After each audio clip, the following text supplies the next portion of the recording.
कैसे क्या घटना बची थी?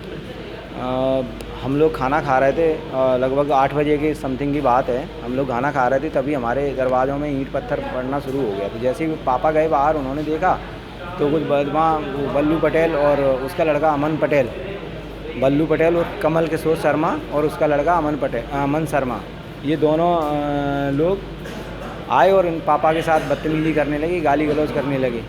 और इतने में हम लोग बाहर निकल कर आए तो इनके साथी और इनके साथी आ गए और उन्होंने आके हम लोगों पे हमला कर दिया। पहले ईंट पत्थर से, उसके बाद फिर फायर कर दिए, फिर सीधी गोली मारी। किसको गोली लगी थी? तो गोली मेरी बेटी प्रियांशी तोमर को लगी है। वो भी बच्ची भी थी, बब्बर हुआ था, तो बच्ची भी बाहर आ गई थी।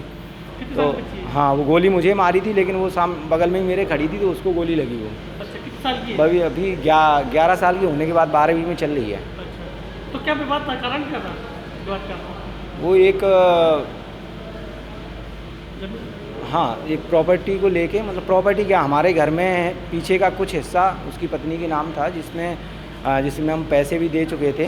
और उसके बाद वो रजिस्ट्री करने को तैयार नहीं थी। उनके मन में बेईमानी आ गई, तो पैसे लेने के बावजूद भी रजिस्ट्री नहीं कर रही हैं।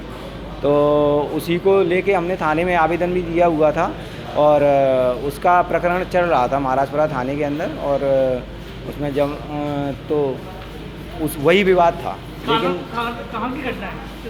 ये क्यू ब्लॉक शताब्दीपुरम की। हाँ, ये एक फरियादी भानु प्रताप सिंह तोमर है। इन्होंने रिपोर्ट की है कि ये एक इनकी लड़की है प्रियांशी तोमर। इनका एक बल्लू पटेल है, पड़ोस में रहता है, क्यू ब्लॉक शताब्दीपुरम में। उससे ज़मीनी विवाद को लेकर झगड़ा है, प्रॉपर्टी को लेकर। इसी विवाद को लेकर आज शाम करीब 8 बजे बल्लू पटेल, उसका लड़का और कुछ अन्य लोग आए थे जिन्होंने फायर की है, जिससे इनकी लड़की प्रियांशी तोमर, उसके पैर में गनशॉट से चोट आई है। तो वो अभी जेएच में इलाज रहते और जैसे रिपोर्ट होगी अभी FIR आरोपी बता रहे दोनों पिता पुत्र हैं। आरोपी अरेस्ट के लिए टीम रवाना कर दी गई है तुरंत। बता रहे दोनों पिता पुत्र अपने साथियों के साथ पहुंचे थे, पथराव किया था, फिर गोली चलाई उन्होंने। क्या? पिता पुत्र दोनों साथियों के साथ पहुंचे, फिर पथराव किया, फिर गोली चलाई उन्होंने। हाँ, ऐसी सूचना थी। ठीक। फिलहाल खबरों में इतना ही। अपडेट्स के लिए आप बने रहिए हमारे साथ। नमस्कार।